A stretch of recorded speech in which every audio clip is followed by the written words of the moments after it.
Good morning प्यारे बच्चों। Good morning प्यारे बच्चों। नया चैप्टर ले रहे हैं, चैप्टर 6 लाइंस एंड एंगल्स। ये जो चैप्टर है इसका बेसिक नॉलेज आपको पहले से पता है, फिर भी आगे की जो टर्म्स है उसके ऊपर हम डिस्कस करेंगे बच्चों।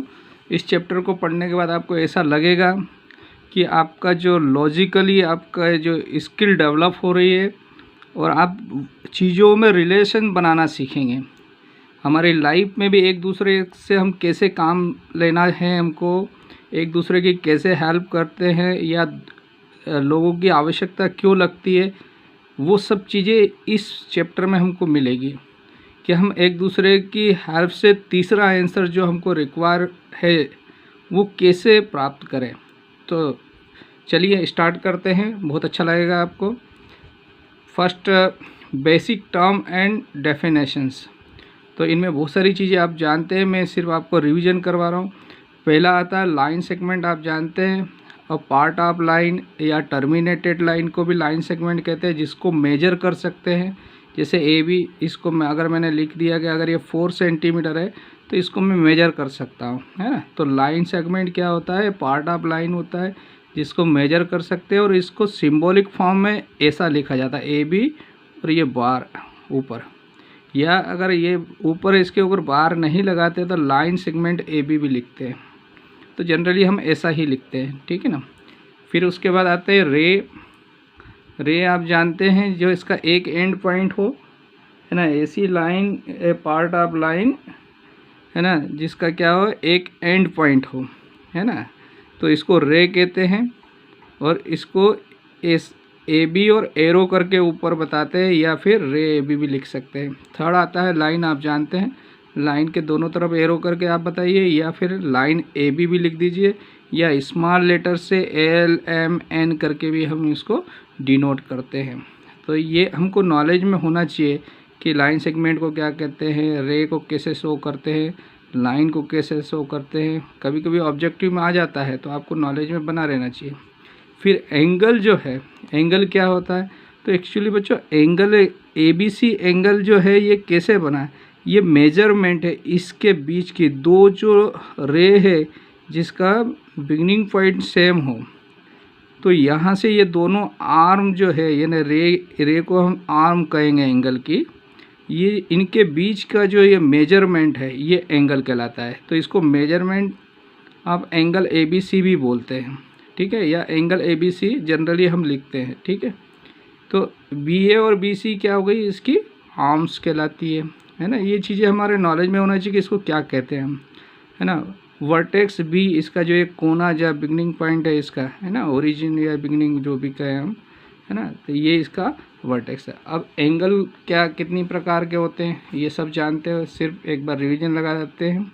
एक्यूट एंगल यानी जिसका मेजरमेंट 0 से बड़ा हो और 90 डिग्री से छोटा हो, वो एक्यूट एंगल कहलाता है। फिर सेकंड हम आते हैं राइट एंगल पे बच्चों, है ना। राइट एंगल यानी जो इसका मेजरमेंट कितना हो 90 डिग्री, उसको राइट एंगल यानी ए इक्वल टू 90 डिग्री। फिर उसके बाद में हम पढ़ते हैं ऑब्ट्यूस एंगल। ऑब्ट्यूस यानी जो 90 डिग्री से बड़ा हो और 180 से छोटा हो, उसको ऑब्ट्यूस एंगल बोलते हैं।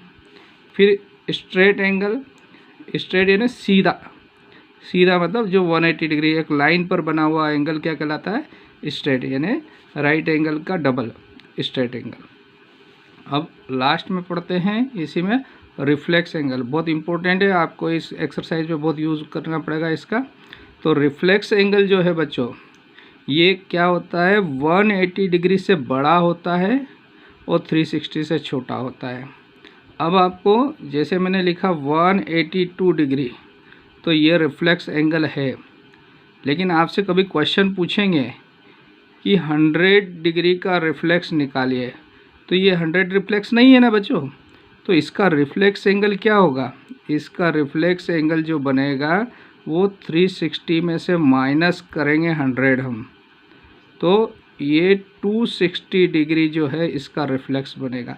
अगर रिफ्लेक्स दिया है तो वो तो समझ में आ जाएगा 180 से बड़ा है, लेकिन 180 से जो भी छोटे एंगल दिए हैं और आपसे बोला रिफ्लेक्स निकाला, तो उसको कितने में से माइनस करेंगे हम, 360 डिग्री में से उन्हें माइनस करके रिफ्लेक्स निकालेंगे बच्चों। ये ध्यान रखना आप लोग, बहुत इंपॉर्टेंट है बच्चों। फिर पेयर ऑफ एंगल्स पढ़ते हैं। पेयर का मतलब होता है दो दो, तो दो दो के जोड़े में जो एंगल्स रहते हैं उनके बारे में डिस्कस कर रहे हैं। तो एडजेसेंट एंगल जो रहते हैं वो इस प्रकार से, यानी किसी भी एंगल के बीच में एक दीवार बना दी जाए, यानी दो एंगल और बना दे, यानी एक एंगल है उसके बीच में एक लाइन या रे खींच दी हमने, तो ये इसको दो भागों में बांट दिया इस एंगल को।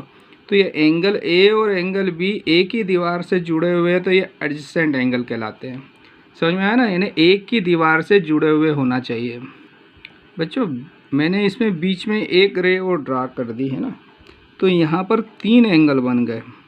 अब एडजेसेंट एंगल कौन कौन से होंगे? पेयर, तो ए और बी दोनों एडजेसेंट एंगल होंगे, ठीक है ना, ए एंड बी। फिर बी और सी भी एडजेसेंट, लेकिन ए और सी नहीं होंगे, ये ध्यान रखना, इसीलिए मैंने इसका एग्जांपल आपके लिए फिर से दिया है। तो ए और सी एडजेसेंट नहीं होंगे, यानी दोनों के बीच कॉमन दीवार एक ही होना चाहिए। नेक्स्ट है लीनियर पेयर ऑफ एंगल्स। ये एडजेसेंट भी है क्योंकि एक दीवार है, लेकिन ये साथ में लीनियर पेयर बना रहे हैं। लीनियर किसको बोलते हैं? जो लाइन पे बनता हो, लाइन पे नहीं, जिसका सम कितना होता है 180 डिग्री, उनको लीनियर। तो सी और डी लीनियर पेयर है और इनका सम कितना होगा?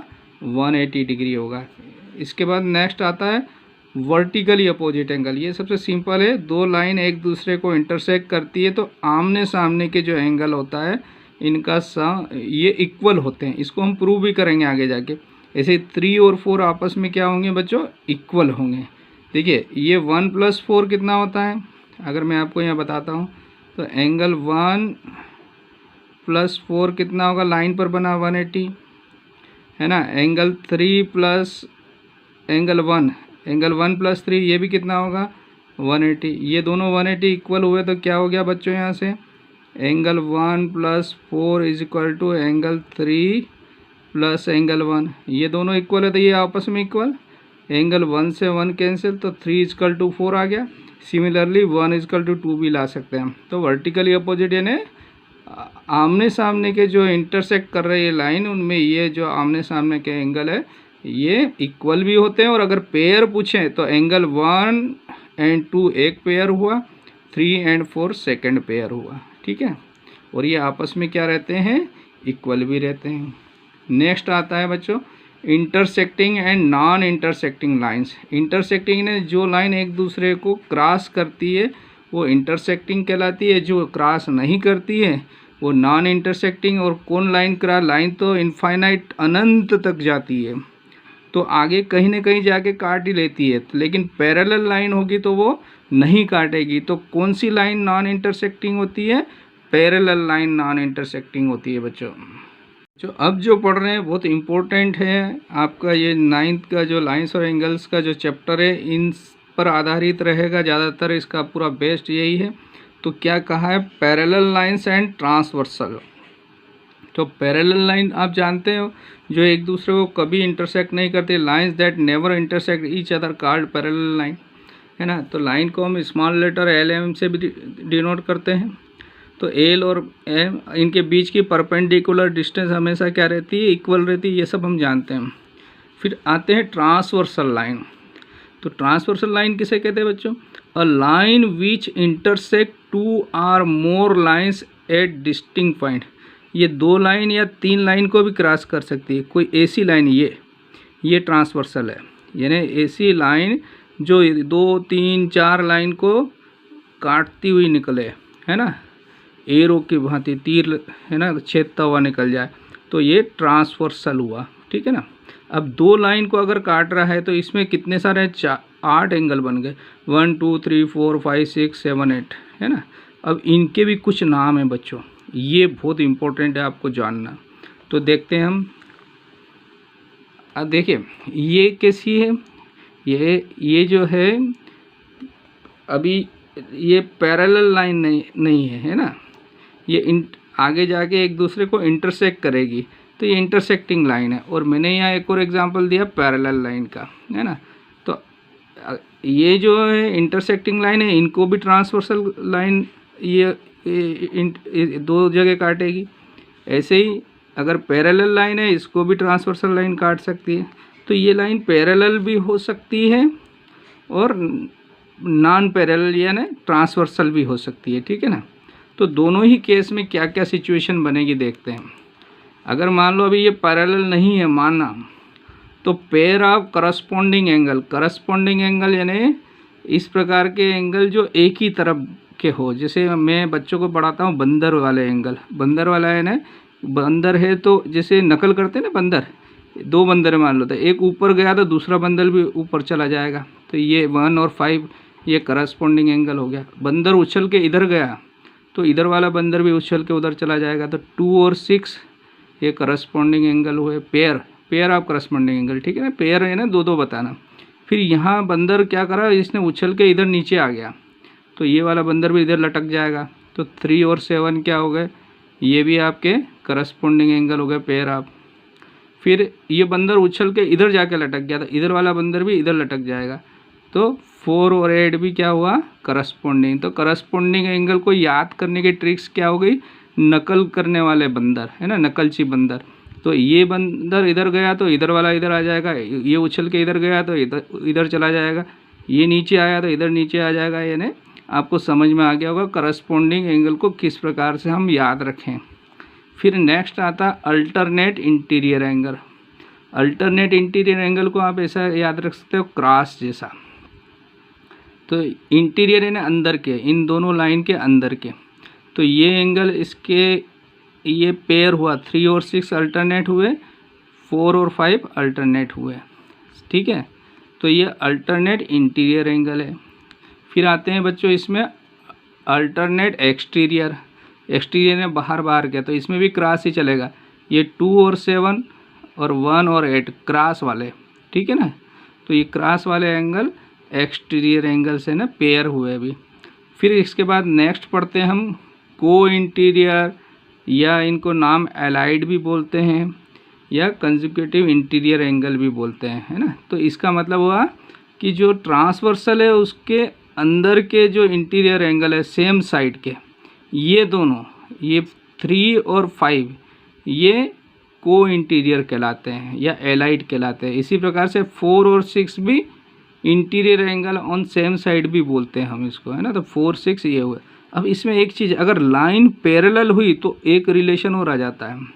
तो ये एंगल आपस में बराबर होंगे। जब लाइन पैरेलल होगी ना तो यहाँ से एंगल 1 इक्वल टू क्या हो जाएगा, एंगल 5, अगर लाइन पैरेलल है। ऐसे ही 2 equal to 6, 3 equal to 7, 4 equal to, इसको हम प्रूव भी करेंगे बाद में, है ना। तो ये सारे एंगल करस्पॉन्डिंग एंगल भी इक्वल होंगे अगर लाइन पैरेलल है। अल्टरनेट इंटीरियर एंगल भी इक्वल होंगे जब लाइन पैरेलल है। अल्टरनेट एक्सटीरियर एंगल भी आपस में इक्वल होंगे जब लाइन पैरेलल हो।